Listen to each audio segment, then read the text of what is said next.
Praise the lord. దేవునికి స్తోత్రం.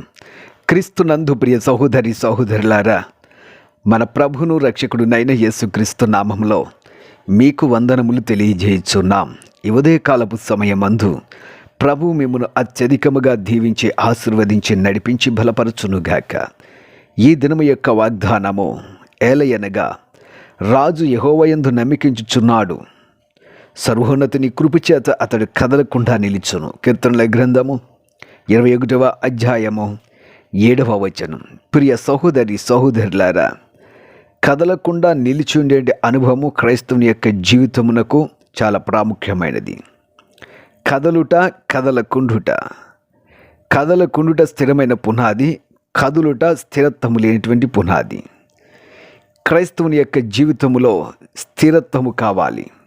అతడి వాక్యమందు స్థిరత్వము కావాలి. సంఘమందు స్థిరముగా నిలిచి ఉండాలి.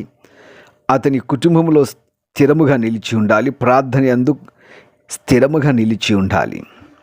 ప్రార్థన విజ్ఞాపన యందు స్థిరముగా నిలిచి ఉండాలి. ఎవరైతే నిలిచి ఉంటారో వారి జీవితంలో వారు ఎన్నడూ కూడా కదిలింపబడరు.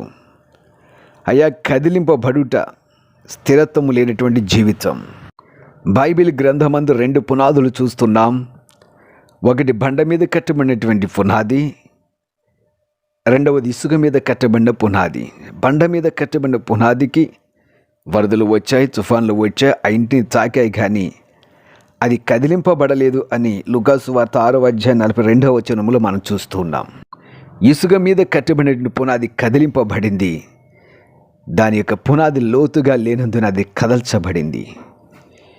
ప్రియ దేవుని బిడ్డలారా, దేవుడు కోరుకుంటున్నాడు, మీ జీవితంలో మీరు కదలకుండా నిలిచి ఉండాలి. నీతిమంతుడు ఎన్నడూ కదిలింపబడు అని సామెతల గ్రంథం 10వ అధ్యాయము 30వ వచనం తెలియజేస్తుంది.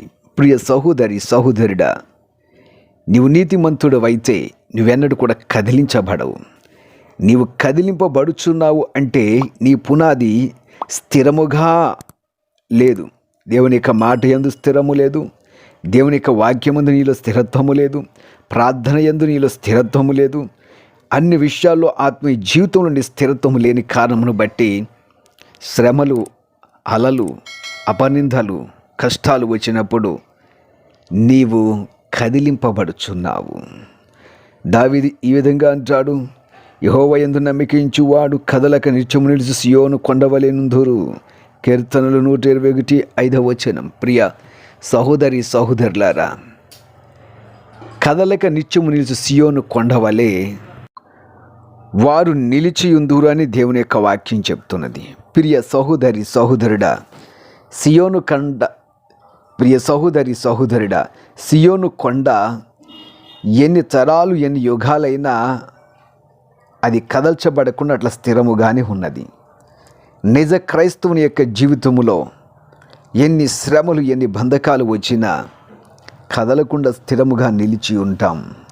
క్రీస్తునందు ప్రియ సహోదరి సహోదరులారా, దావీదు అంటున్నాడు, ఆయనే నా ఆశ్రయదుర్గము, నా రక్షణాధారము, నా ఎత్తైన కోట ఆయనే, నేను కదిలింపబడను. కీర్తన 62:6. క్రీస్తునందు ప్రియ సహోదరి సహోదరుడా, క్రీస్తునందు ప్రియ సహోదరి సహోదరుడా, నీ జీవితంలో నువ్వు కదిలింపబడుచున్నాయేమో. శ్రమలు, ఆపదలు, కష్టాలు, బంధకాలు ఇవన్నీ కూడా నిన్ను కృంగదీస్తున్నాయేమో. కదిలేటువంటి అనుభవంలోకి నేను నడిపిస్తున్నాయేమో. నీవు సర్వోన్నతుడైన కృపచేత నువ్వు కదలకుండా ఉండాలంటే ఆయన యందు నువ్వు నమ్మిక ఉంచు.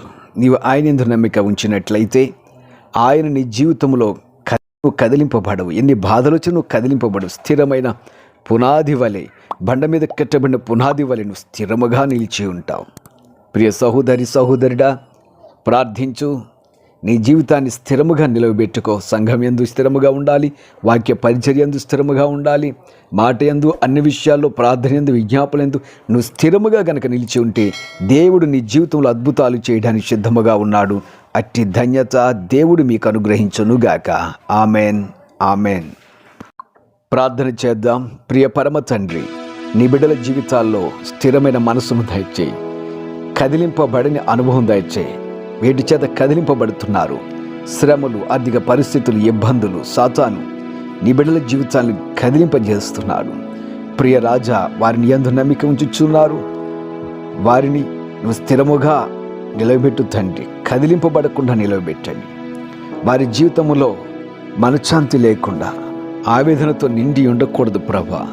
స్థిరమైన జీవితం నీ బిడ్డలకు దయచే. ప్రియ రాజా, నీకు స్తోత్రాలు. నీ బిడ్డలు ఎట్టి బలహీనతలు ఉన్నారో, ఎట్టి ఆర్థిక పరిస్థితులు గుండా వెళుతున్నారో, ఏ విషయంలో అయితే నీ ఆశీర్వాదం అవసరమైనదో అట్టి ఆశీర్వాదం ఈ ఉదయకాల సమయం నీ బిడ్డలకు దయచే. నీ బిడ్డలు చేస్తున్న ప్రతి ప్రయత్నాన్ని ఆశీర్వాదకరంగా నడిపించండి.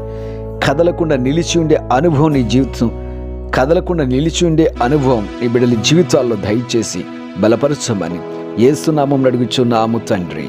Amen, amen, amen.